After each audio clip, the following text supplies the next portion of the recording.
baharın gelişi, yazın gelişi, keçerin gelişi demekdir. Ay keçer, ona göre belə sevinclisən. Sevincimin həddi hüdudu yoxdur bir səniyə. Niyə? Dostlarımı yanında ya. Hepsini dostlarımı yanında. Qabağlar, yan. Ne güzel, ne güzel. Ay keçer, bu soruşun görüm. Kosa haralardaydı. Ben elə o baba gəzdim. Elə səni səslədim Kosam. Mən istədim, öz olsun. Amma sənin səsin soradı gəl. Görürsünüz uşaqlar, keçərdi. Bahar qızı da nigaran qaldı ki, mən hardayım. Haradaydın? Hara geçti? Etmişdim ay Bahar qızı. Hara? Kubaya. Be.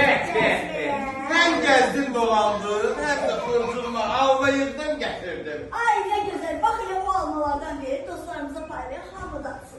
Yok Bahar kızı. Niye?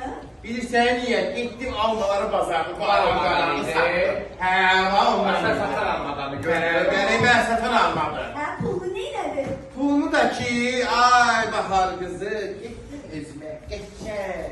Yarılı yaraşıklı, kesele yok özüme. He. Bir tane öküz al. Be.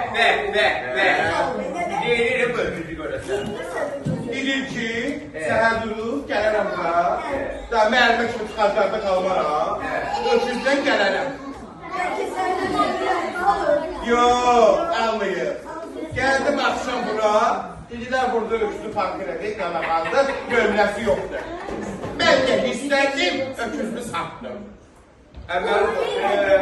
Sonra da ki, elə bax bu keçəlimə, dedi gedirəm, bitsəyə, dedim ay keçər. Orada gəlsənə, qəşkən bir paltar alım. Mübarek. Biraz ne böyük ama. Hə, hələ ömrümdən bir böyle olub, bura gəlsin sana. Ne güzel. Ay keçer. Mübareksin. Çok sağ ol. Yoxamız hayır. Ay kızım yine uzak yol kendinize yorulursa. Şalvarımıza bir güzel eksik ye. Yorğunluğumu ilə Görevliydi. Kızlar geçen oraya yoksa oğlanlar.